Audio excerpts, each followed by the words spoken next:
Hello, everyone, and welcome to this is the first of a three-part masterclass series where we're going to help really understand the technology, architecture, and the customer experience of an organization, and how to articulate what a phased roadmap would be and how to kind of articulate that internally.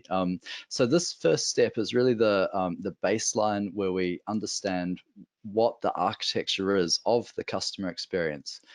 So I'm really excited to go through this. Great. So first session, we're going to talk about today how to create a CX architecture diagram. The second session in a week's time, same day, same time, how to design a customer experience. So, and this is really thinking about it from a life cycle perspective. What is that overall customer experience for one of your personas? And then finally, the last session, we're going to talk all about how to build a roadmap. And this includes how to identify what to do, how to prioritize it, and then how to visualize it into a roadmap so that it's easy internally to communicate what the plan is and get all stakeholders on board.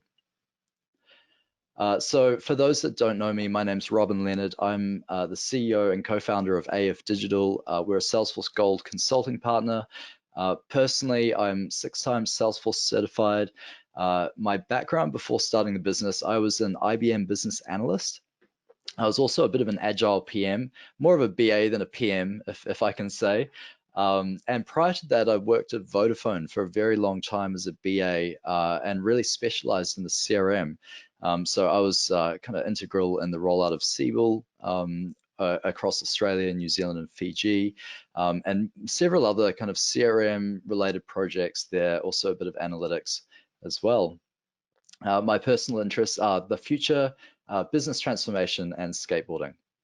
And I mentioned before the business AFDigital, we're a Salesforce Gold consulting partner. We're also a Salesforce.org registered partner, which is really the non-profit and education space. And we specialize across multi-cloud. We're also, I guess, if we're talking about our value prop, we're really here to provide advisory services to make sure that you're kind of guided in the right direction.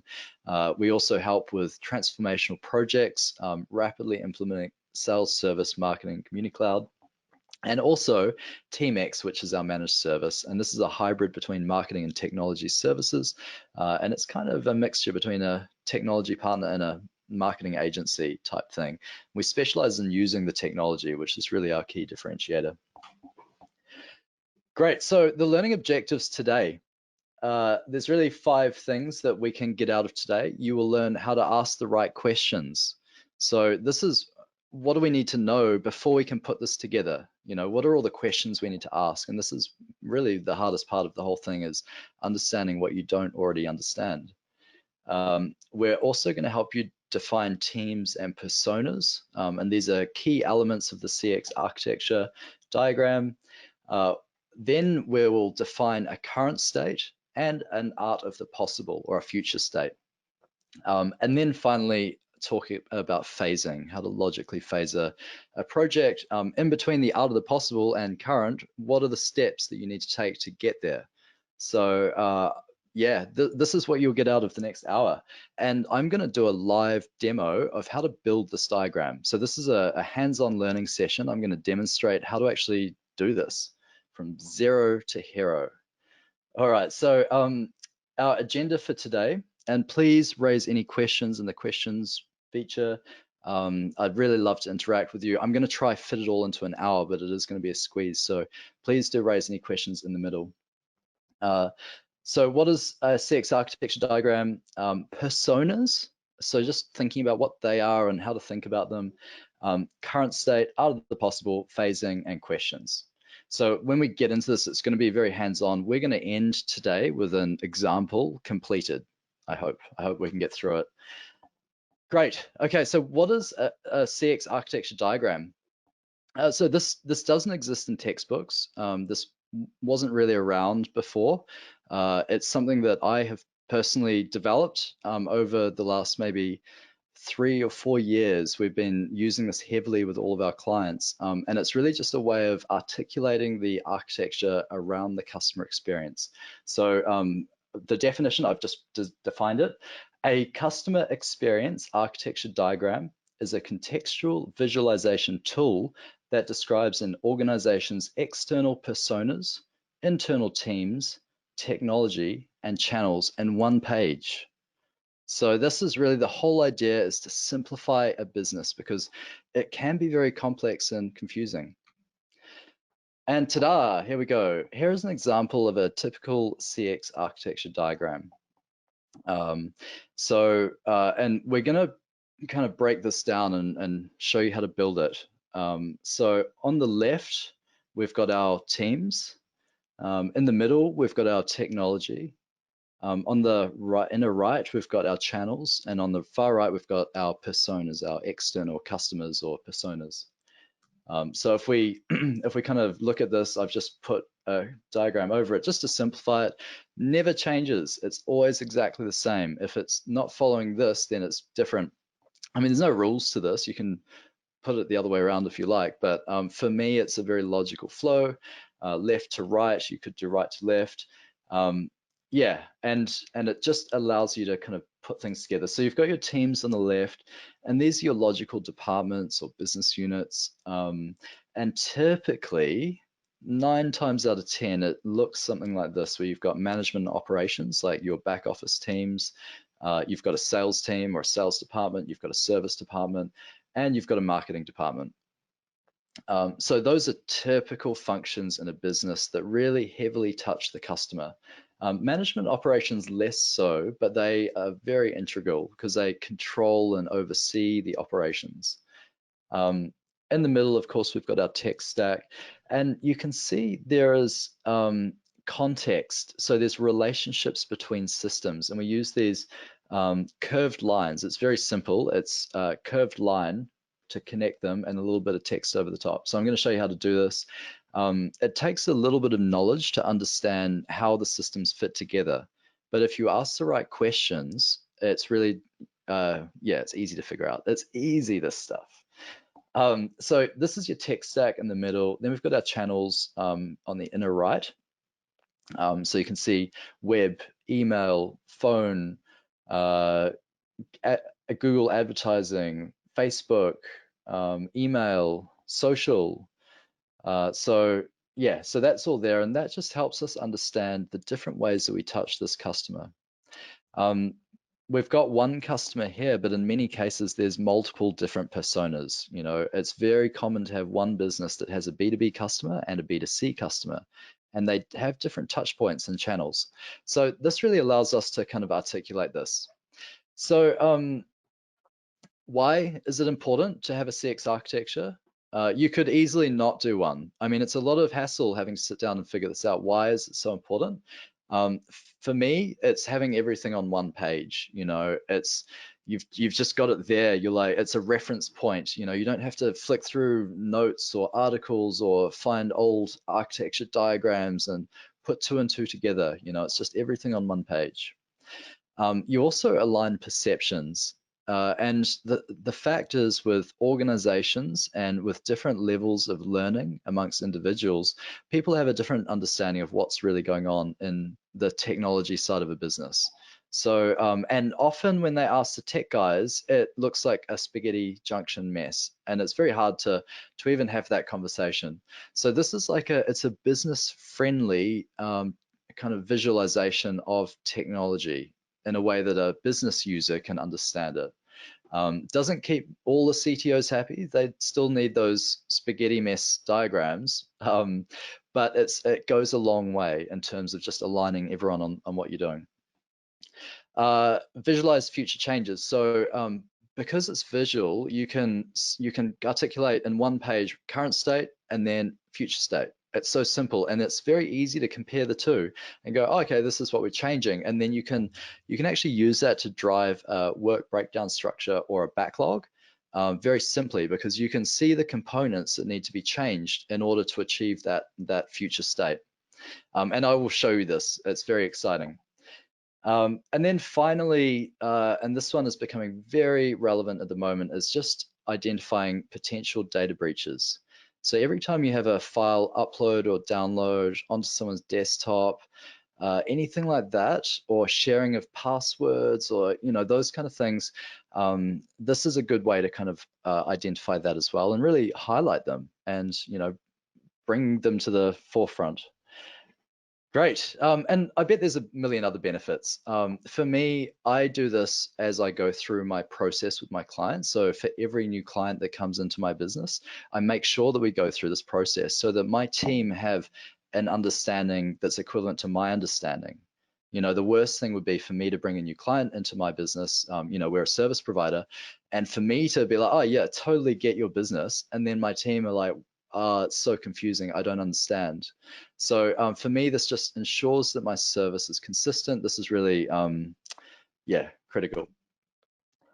So I mentioned data breaches, and for those that I'm sure most of you on this call are aware of the major cost and damage of a data breach. It's happening more and more. It happens all the time. And it's not something that you can actually weather. Like, it's likely to just kill the business immediately. So that manual download upload process you're doing today, that could get your colleagues fired tomorrow if you get caught, or if somebody gets caught, or somebody just does the wrong thing. So yeah, I can't emphasize this enough. The way data moves within your organization and its ability to leak outside the walls without control is, it's going to really, like, way worse than COVID. And this is an example of an art of the possible, and this is very simplified, but you can see there's kind of one single source of truth here, one major master CRM database, and you've got all departments that are accessing that same database. It's got a few web bits and pieces, and then it's got a whole lot of channels. You can see all sorts of things here, from PDF document generation, journeys through service channel, surveys, chatbots, live chat, journeys through community with distributed marketing. There's all sorts of really cool features. Einstein predictive recommendations. Really, really exciting stuff. But this is really, when we talk about the art of the possible, this is for us to define the future. And the future is already available to us today if we adopt these tools that are already kind of laid out for us. Like, if you adopt the latest kind of offering around live chat, chatbots, WhatsApp, Facebook Messenger, if you adopt that from Salesforce, it actually gets you quite far in your transformation journey, because you just turn on all the channels. So that's why for me, and I'm teaching you this now, is if you have product awareness of, and I speak specifically about Salesforce, but whatever your domain is, you can kind of architect quite easily the future without it being a mystery. All right, I will show you how to do this, don't worry. That's the purpose of today. I think finally, before we kind of get into the doing, this is really what it allows you to do. So this is where you've got, say, a customer that hasn't purchased in 90 days. You may automatically send them an email offer based on their purchase history or preferences. So something that's relevant to them, as you get a higher chance of conversion. If they don't engage with it, then you can send them an SMS, which has a much higher engagement response. In parallel, you may want to throw them into an ad campaign specifically for that product or offer. So you can kind of do that in orchestration together. If they do accept the offer, we may remove them from that ad campaign, and then that we save that money. And if they still haven't accepted it, maybe we'll follow up one more time and then exit them, and maybe try a different approach for that customer.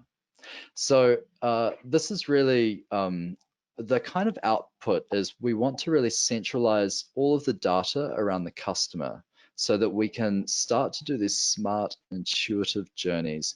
You could do a dumb journey where you put her on a drip for 90 days and just hammer her, and maybe she'll buy, and you'll just keep hammering her because you don't know if she's bought. So really the idea is to bring in the purchase history, the preferences, her web browse behavior, those kind of things. If we can start to build that understanding of the customer, and then we send them on these journeys that are responsive and interactive. So as they respond to them, then it kind of adapts. Yeah, so that's kind of the end state. Okay, so where are we up to? Okay, cool. Sorry, my laptop. All right, so today I'm very excited because we're going to focus our learning on one of my very good friends' businesses called Secret Bottle. And I think Paul, the CEO and co-founder or founder, is on the call right now. So I'd like to say thank you for letting us all look at your business. It's a really exciting business, this one, and it's one I've been following for a few years. It's a subscription wine service. So, and it's kind of like a subscription wine sampling service, I guess, where you subscribe to kind of tastings, and then once a month you get those different samples based on your preferences. And it's a really cool business for not just kind of sampling and getting customers to try wines and maybe buy more wines. It's also a really great at-home experience that you can enjoy, the wine tasting experience. But it's really great. Like it's a data collection service as well. I mean, in my eyes, I think that's a really great way of kind of gathering feedback around all of those different wines that they're sampling. So yeah, so Secret Bottle. So this is what we're going to focus on today.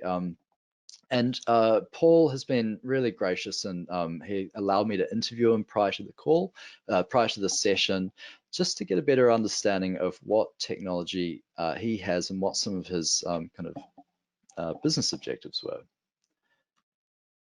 Great. So this is kind of wine bottle. So for me, this is everything I need to know in order to do the CX architecture diagram. So if I was to put my questions in a page, as well as the responses that Paul's given me, here it is. So I guess starting in the top left, who are your external stakeholders and personas? So this is a question I would ask. And it's really, and you can see here Paul's responses. So he has some leads, which aren't really customers, they're subscribers or event attendees. He has B2C customers who are his like actual subscribers that actually sign up for the purchase. He has B2B suppliers as well that provide his packaging, the winemakers, etc. He also has influencers as well. But kind of like I think there's been some trial and error with influencers. There's some intent there, but not really a formal strategy. And then finally, candidates and contractors. So these are his kind of human capital, and these are his, he may be hiring staff, or he may be using part-time contractors to fill certain needs. So that's quite interesting that this one business has 5 different key persona groups. So that's kind of one side of it, is who are your people external to your business that you deal with. And we've got candidates here. Once they become employees, they're part of your business. But prior to that, they're candidates, or they haven't been employed yet. So we need to treat them as external stakeholders. Great, so first question, who? Second question is describe your tech stack. And really the rule of thumb that I use is just tell me everything that you have, every technology, anything that touches customer data especially, although I'm open to everything. So, there's just so much, right, in any business, and there's different categories of technology. So in this list, you can see there's probably like 15 different items. Each of these is a technology category. Like every business will have a CMS, a content management system, like a blog, a WordPress, something like that. Many businesses have e-commerce, many don't. Subscriptions, some businesses will have a subscription billing service. Payment gateway, I think actually Stripe is their payment gateway. CRM, most businesses have a CRM, email marketing, sales CRM. Many businesses have a different sales CRM to their service CRM. So you've kind of got to think through the different use cases, but it's again very common that you have a sales CRM, a service CRM, loyalty as well as a platform. Often that's a separate system as well to the CRM. Journeys, who does your marketing automation? who does your chat on your website? What software is used for your live chat? Often that is a separate piece of software. Who is your chat bot provided by? Often that is a special chatbot piece of software. So, and so on and so forth, right? So it's really about understanding the tech stack, and from everything across the business. If they use a employee timesheeting system, all of those things, they're important to be aware of. And depending on what your focus is or what you're trying to achieve, I mean, you may want to focus it, but this is really, sorry, I had a phone call. This is really, it just allows you to understand what's going on. So you can see here for Secret Bottle, Shopify, WordPress, Reamaze is like a kind of a service CRM. He uses Ontraport heavily, which is kind of an automation platform. It does a bit of CRM, a bit of email. I think it does SMS as well. Reamaze for chat, Ontraport for journeys, advertising through Facebook and Google, Xero for finance, payments, Stripe. So these are pretty common applications that you see. A little bit of Zapier for integration, fulfillment, ShipStation, courier sendle, it's backwards, transactional messaging after ship. So there's quite a lot of different tools in here, and this is probably what you feel as well. This is why it's so confusing. This is why you need this architecture diagram, because even just reading through this, you're like, whoa, how does that all fit together? And so we're going to show you if I hurry up. So next question that we have to ask is describe your internal teams and departments.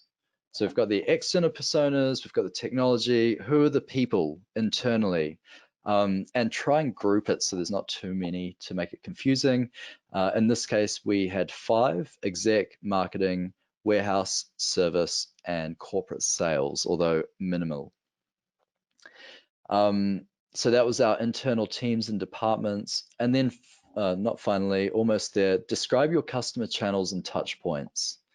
So, and this is really just looking through all of the different ways they touch the external personas from internal. And you can kind of go by grouping. So you're like, okay, website, live chat, they've got a login portal, knowledge, which is Reamaze, sales, phone, email, service, and they've got a whole bunch of different channels for service. And then marketing, again, there's some channels for marketing as well. So you kind of just need to ask, I mean, there's a lot of information on this one page. This is a whole business's customer experience. But going through each of those points with a bit of diligence and a bit of awareness, you can get a lot of information. Finally, just down the bottom here is pain points. So as you go through and get those 4 key questions answered, you're always looking out for pain points and objectives. And so this really is, yeah, this is key. So I gathered 4 key pain points. So acquisition, being cost effective with acquisition. It's easy to acquire if you've got lots of money, but how do you do it without spending a lot of money? Initial experience, so there's a timing concern around the frequency of couriers or deliveries for Secret Bottle, and so that was something that Paul expressed would need some kind of experience optimization. Inquiries, so making sure that you're getting back to people, like even if they message you late at night, just like everyone expects it to be real time all of a sudden. And then finally, delivery issues, and that's where couriers kind of don't deliver or break stuff, and it's easy to resolve, but it's just annoying. Yeah, so I mean, this is the whole business in one page. So this is pre-CX architecture. All right, so I think let's proceed. Okay, so so now let's start editing. So I'm just gonna do this live. Let's go live. All right, so, and this is me starting to prepare. I've gathered all of my information. This is my discovery that I got all of this info. And it's pretty clear that I've got a few things here. I'm just gonna, and I'm live working. This is how it usually work. So I'm just gonna drag that across to the left. And I'm just going to start, I might just minimize this a little bit. You've just got to get used to me editing. This is part of the session. This is how I roll. I spend a lot of time in Google Slides. Okay, cool. So, but I'm not going to perfect it though today, so don't worry. I won't be so annoying. Okay, I'm just going to create the different personas. So I'd say this is a lead, and this is Robin, 8, and then one more, which is a leads, B2C customers, B2B suppliers. I'm going to change alias to a B2B supplier. Candidate, okay, great. B2C customer, lead, and influencer. Okay, cool. So, all right, and that's kind of how I roll. Just get this up. I'll change his photos out probably for the next one. Okay, but at least I've identified these 5 different groups. And this may seem very obvious and simple, but if you think about your business and the data you're collecting, and when you say, I'm going to create a single customer view, who are you talking about? Which one? And what is that view for that person? Because my single customer view for my B2C customer is very different to my single customer view for my B2B supplier. So if you think about it, if I have stuff attached to, so Jane, 56, she's my B2C customer. She loves wine. She's addicted to Secret Bottle. She thinks it's the best thing since sliced cheese. So what we want to know about Jane is her name and phone and personal details, right? So we capture that, but we also want to know about her transaction history. So how often is she ordering? What was her last order date? How long ago was that? What's her frequency? What's her average basket value? All of those things are kind of rolled up sums of her individual transactions and their transaction line items. So the transaction history is a very rich piece of information. We also might want to see her browse history. We might want to see her email engagement history. We might want to see her social engagement history. You know, if you think about that B2C customer, I definitely want to see her service history. So like, what about her case management, her cases? Has she complained a lot? Is she a complainer? You know, maybe she's a high spender, but she's a high complainer. So these are the things that I do to build up a single customer view, right? You'll hear that word all the time. But if I'm talking about Elias, legend Elias, by the way, so I also need to know his name, phone, and personal details. Well, actually, company details is kind of what I need. Actually, that's kind of 2 things. I need his personal details and I need his company details. I might also have many companies that Elias relates to. Maybe he has multiple relationships. You know, he refers me business from one, and he is a supplier another. Who knows? Maybe he's also a customer as well. So company relationships, maybe. He will also, from his company, they will order or sell you stuff. So maybe there's like invoices or purchase orders. You know, so there's these kind of things. Maybe, yeah, let's move off him. Let's go to the candidates. And so for Mark, again, so he's a candidate for a job. So name, phone, personal details, same banana. But I want to know his employment history. I want to know his resume. I want to know his LinkedIn. I want to know his job applications and status.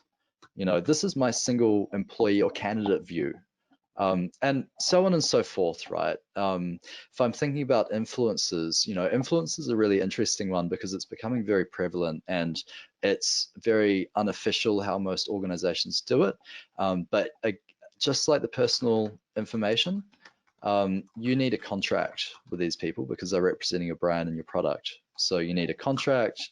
You also need a post history of what they've been posting about your brand, you know, and you also need the impact or engagement or ROI from that investment into that influencer. Yeah, so and leads probably quite simple. So they typically you just have the personal information on them and maybe their browse history and engagement history, and so on and so forth. But you kind of get the picture that we're trying to capture one view of one customer and every different type. And this allows us to think about the future of the database that we're building. Okay, so that's personas. So I think we've covered that. Let's go to and just start with current CX architecture. All right, so I'm 30 minutes in, I need to hurry up. Fortunately, it doesn't take that long, although there's a lot of systems to take care of, so I might fast track this. All right, so this is kind of one I've prepared earlier, right? So this has got the key areas. I've created a template. I've got it. I can probably share this if someone wants to take it. This has all of my major channels and things like that. So usually I just come here and I delete from here when I get started. The logos in the middle take a while. And what I've got is I do have a logos kind of slide as well. This is my asset library. So I can kind of pull across any of these logos to make things a little bit easier for myself. But the truth is 90% of the time, I just Google them. And this is how I do it. And I'm just going to do this very honestly because this is how you will know my secret is I Google almost every logo. And there's a key to Googling logos. It's a little secret key. Ideally, you want to look for the PNG version with the gray squares in the background. That way you can, oh, did I just navigate out? Yes, I did. Okay, that way you can put it over stuff. All right, so I know this is teaching 101, but this is a very common mistake that everyone makes with CX architecture diagrams. Okay, all right, okay, so I've copied that WordPress logo and pasted it. And my laptop's just having a go slow right when I need it. Okay, there we go. It's just reloading the deck, excuse me.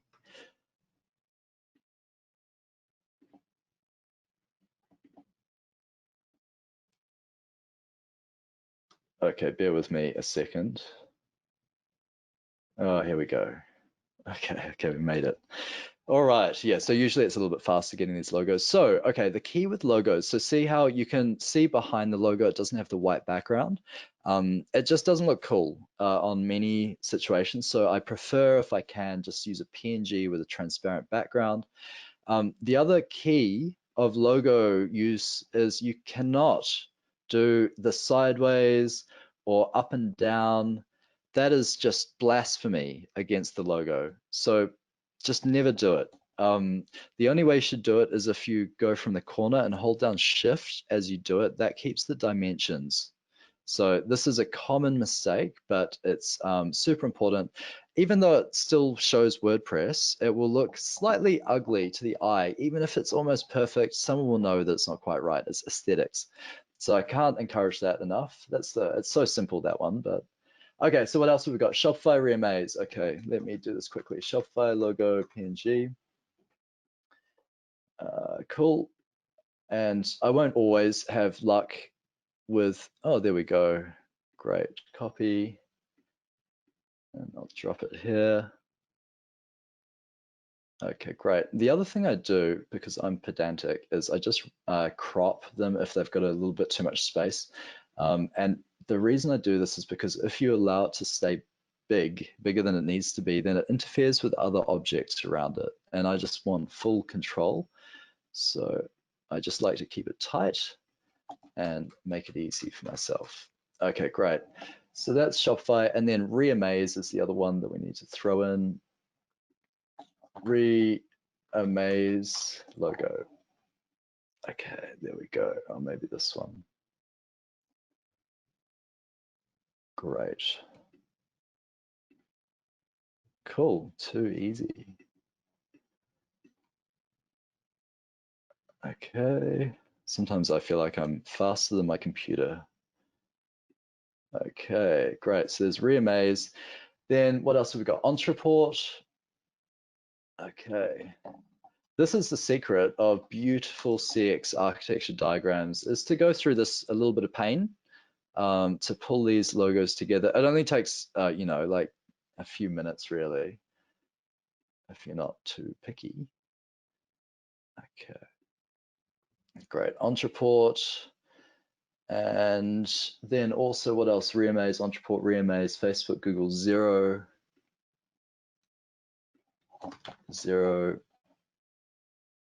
Okay.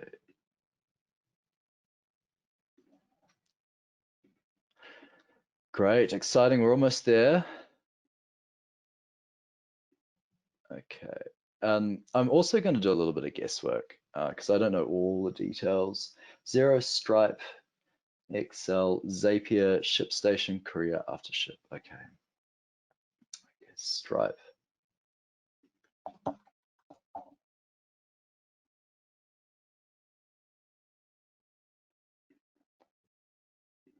Cool. And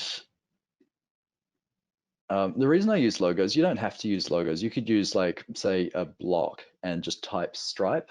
The reason I use logos is because it engages with people better. ShipStation logo. People recognize them. They feel, you know, feel it. The reason it's cool as well is,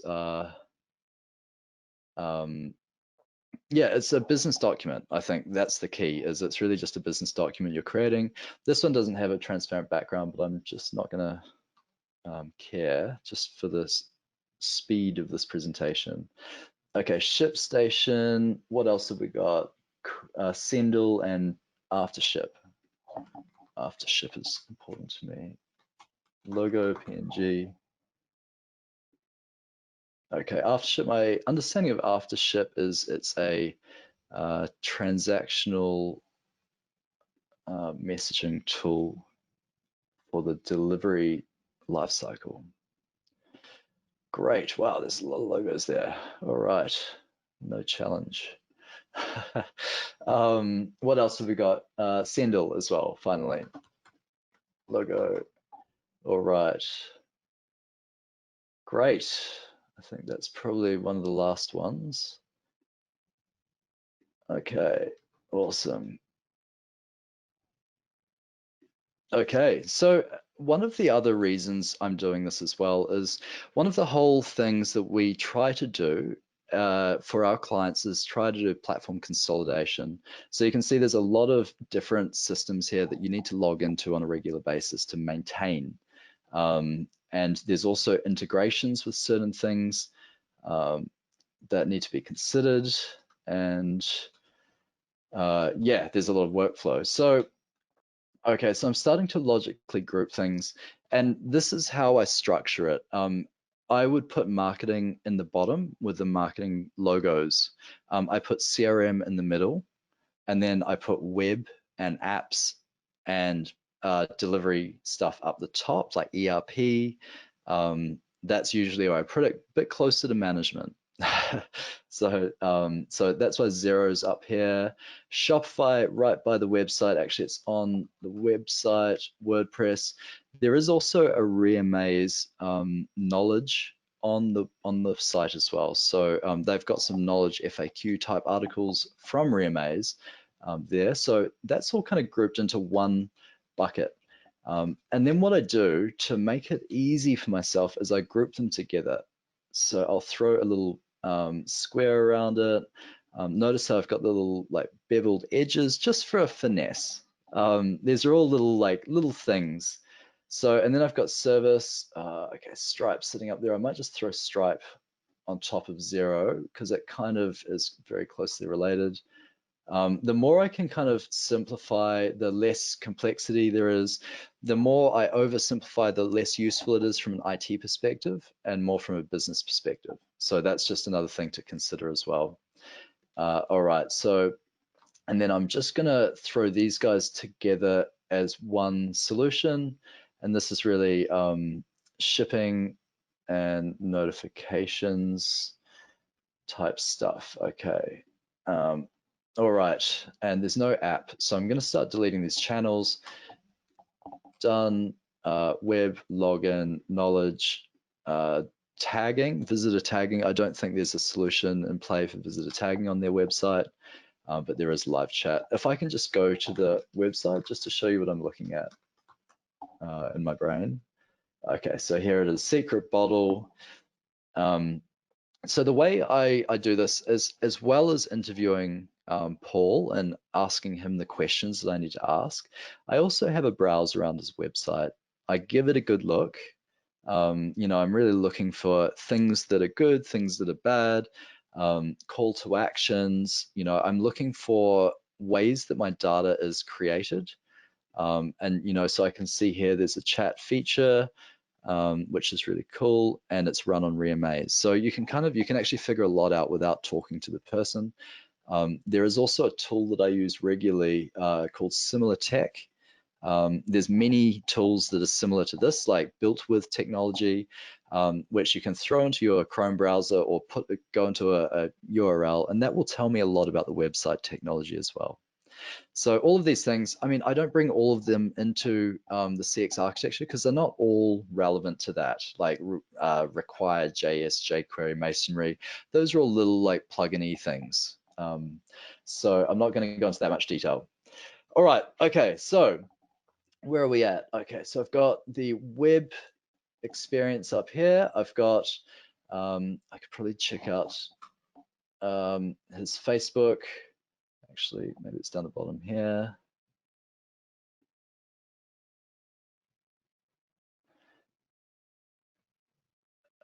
Yep, cool. And so, you know, you can send a message here as well. So usually my process is to go through my due diligence, check out all the channels, check out the web, really like do some details. I'm going to navigate off there before it shows my personal Facebook stuff.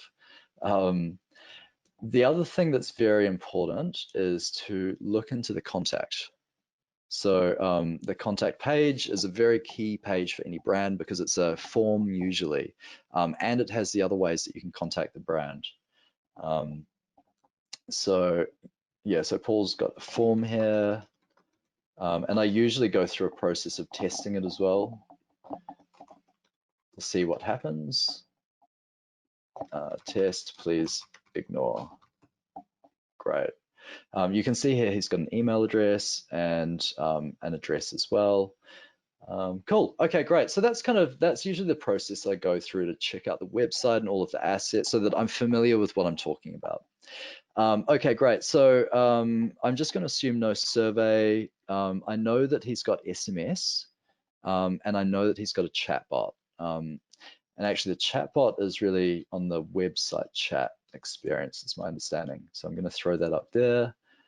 All right. Okay.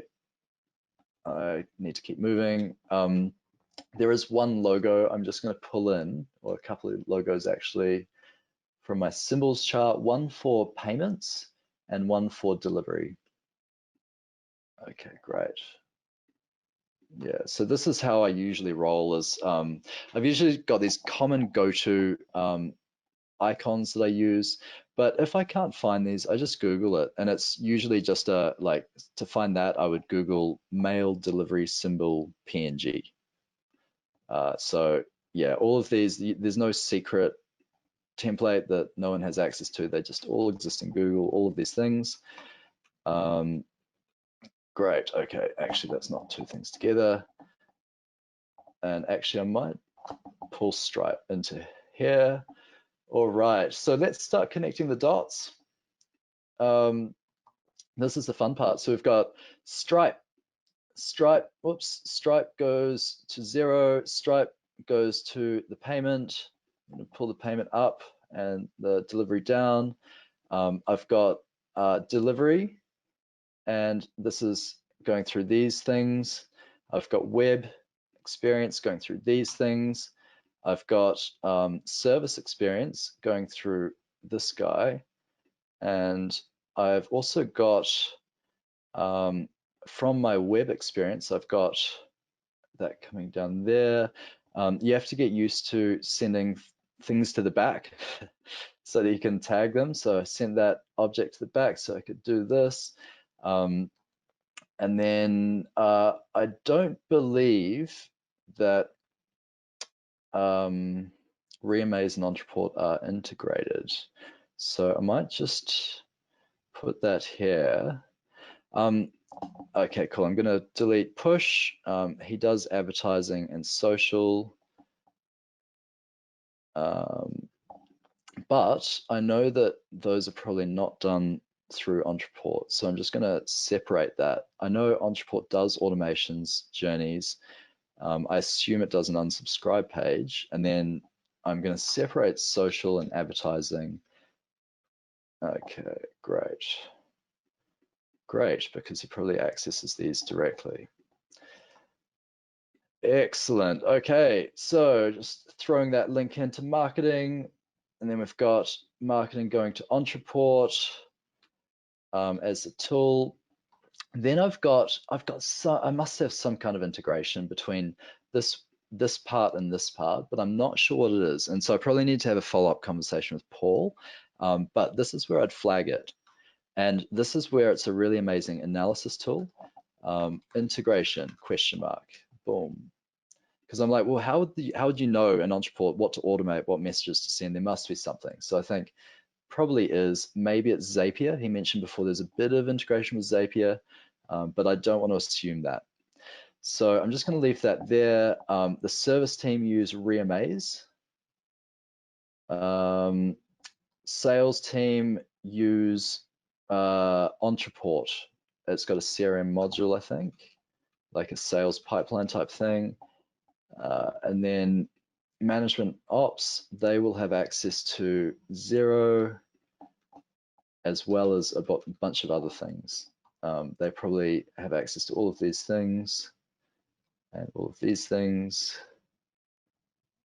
and all of these things, or Reamaze really, and Ontraport. Yeah, so there's a lot of stuff, but we've done it.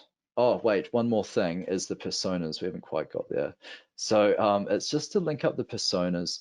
What I'm going to do though is I'm not going to focus on multiple personas just for time. I'm just going to do the one. And again, it's just about drawing the dots, and you're logically just trying to understand what's going on.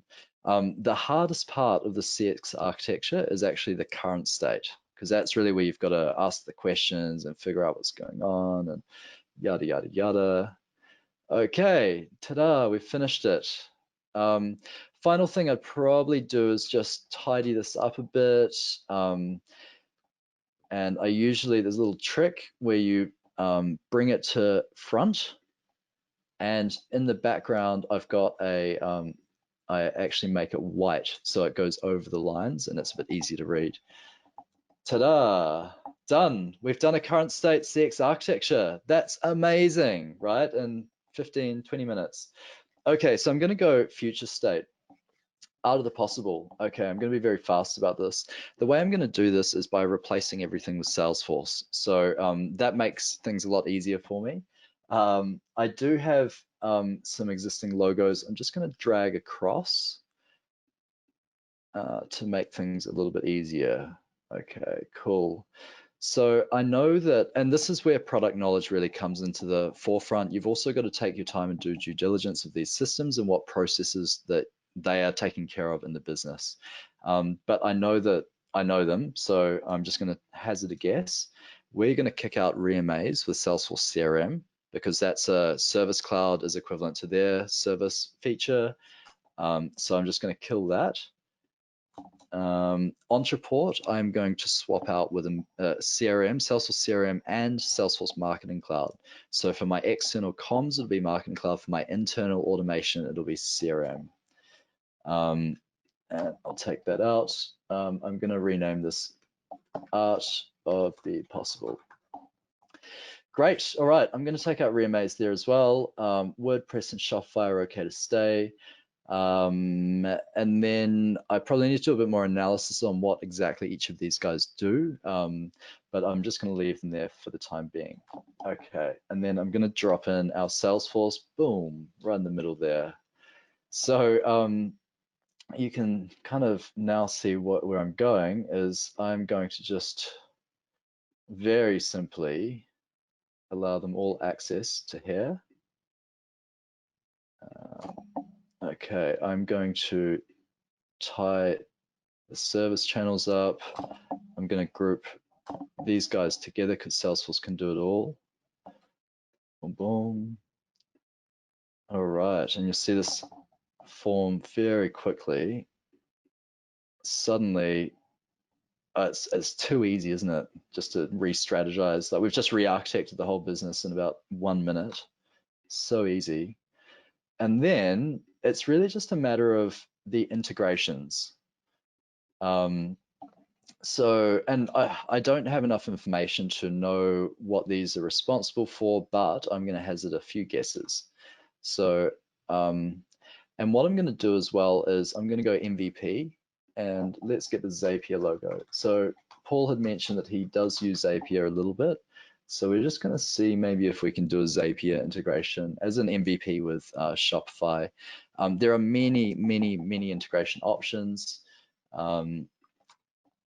Yeah, and I won't go through all of them, but as you're starting to integrate more things into Salesforce, you'll want to start looking for a connector of some sort. And then it really depends on what the different options are. All right, so I've got Shopify coming in here. WordPress, actually, I'm going to, yeah, it's a bit detailed, but the way WordPress I'd probably integrate is more using like web to lead or web to case. It just depends on the use case. And then I may also use Zapier to start coordinating some of these relationships. Maybe. It just depends on how far you want to go with Salesforce. Cool. Okay, great. I'm going to just take that out for simplicity's sake. Great. Yeah, so that's kind of that. And what you want to do now is really validate the integration. The integration is really the hardest thing, and that's where you want to just start putting in like what are the details about what we're pulling in here. Like what integration will we have with Send or ShipStation AfterShift? What's the use case? So with Shopify, I would say one way integration to start with maybe contacts, orders, order line items, product, for example, into CRM. And it's really, I think that's where you take the next step in your understanding is really just like, how do you get in? What do you need? How frequently does it have to come in? What's the method? What tools do we have available, etc. Great. Okay, so let's just call that there. I think that's kind of that. If I were to just, we've got about 6 minutes left, so please, if there are any questions, okay, I'm gonna just whiz through and kind of get to the end. So current state, art of the possible. As we go through this is the template I use for challenges and goals, and we saw the challenges and goals in that first step. So this is really where I'd fill them out. I'm not going to do all of them, but say acquisition efficiency, and then it would be find or optimize cost per acquisition as the goal, right? So every time I do this, it's like, what's the impact and what's the goal that kind of corresponds with that impact or challenge? Great. All right. So, okay. So moving on.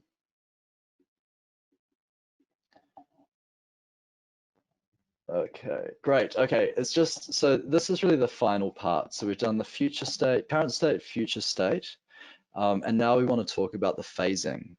And the phasing is really this is really where you go, okay, I've got my future state, my art of the possible. So if I just get a copy of this and leave that there as my art of the possible, then I go back and go, okay, what's my phase one? Or maybe I'll do two phases, but let me do phase two and phase one. And this is maybe where I go, okay, I will keep things simple to start with. I'm just going to do MVP. Maybe I won't do Social Studio. Maybe I won't do Sales Cloud. Maybe just Service and Marketing Cloud as a first use case, or as a, sorry, phase two use case. And then phase one, okay, phase one, no service.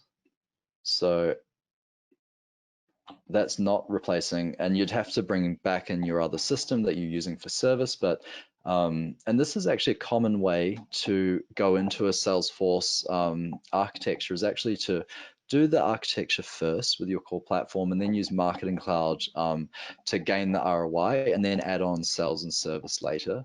But there's many approaches to it. So the fact is though that we've got very simply, we've got our current state, phase one, integration plus marketing. Phase two, service plus marketing. Phase three, sales, social studio, like adding bits and pieces on, adding more channels on. So straight away, we've got a bit of a phased roadmap that just took a few minutes. The hard part was the current state, remember? All right, so let's just whiz down. So this brings us to this stage, right, where we start to logically go back and forth and go, okay, what makes sense from phase one, phase two, phase three out of the possible? Usually I describe my phase four as the art of the possible, and then I'll work backwards. And you can see here, here's an example. We have a phase zero with discovery, blueprint, etc. Phase one with Salesforce integration marketing cloud. Phase two, sales. Phase three, sales marketing add-ons. And then phase four is kind of the art of the possible, and it's really going crazy. And as you do that, it's also easy to see the streams and to say, okay, if we chunk this up into a phased approach, this is what a phased roadmap might look like. Month one, month two, month three, and you've got maybe a design phase, the integration with platform, and then adding on the clouds. So yeah, so kind of simple, kind of not. I mean, I've pretty quickly done a whole architecture. It was a bit of a rush. Yeah, hope that helped. Let's just have a look at some questions. So question from Jody, is it already possible to integrate WhatsApp with Salesforce? Yes, it is. It's a really exciting feature of the digital engagement SKU or product. So if you ask your account executive for the digital engagement SKU, it's what used to be called Live Message, which used to handle Facebook Messenger and SMS chat in Salesforce CRM, and now they've added WhatsApp.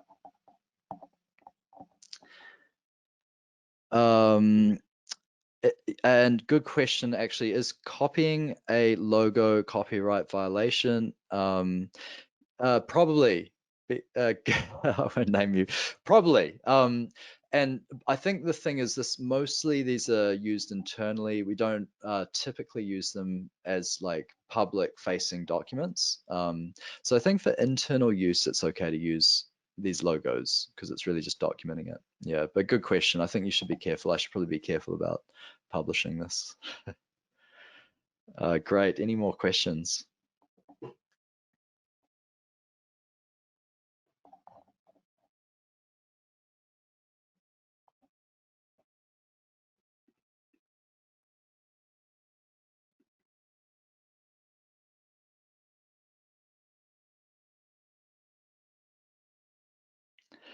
Great, no questions. Well, it was a real pleasure to go through this first one. I hope you guys got some value out of it. This will definitely be posted on our YouTube, on the AFDigital YouTube channel. So the recording will be made available later. And if you guys have got any comments or questions or feedback, if there's a way to improve the methodology, I'd really love to hear feedback. We're always iterating it. So yeah, I'd really love to hear what you think.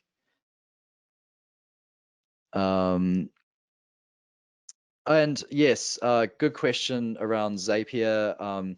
Yes, you can absolutely write your own integration. Salesforce is very extensible in that it's got its own APIs and all sorts of things available.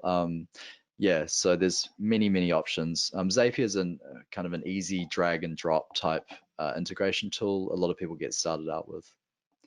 On the upper end of town, there's MuleSoft, which is the Salesforce connector. Well, it's way more than a connector. It's really a digital transformation platform of the future. Cool. All right. Well, thank you guys very much. Have a great day.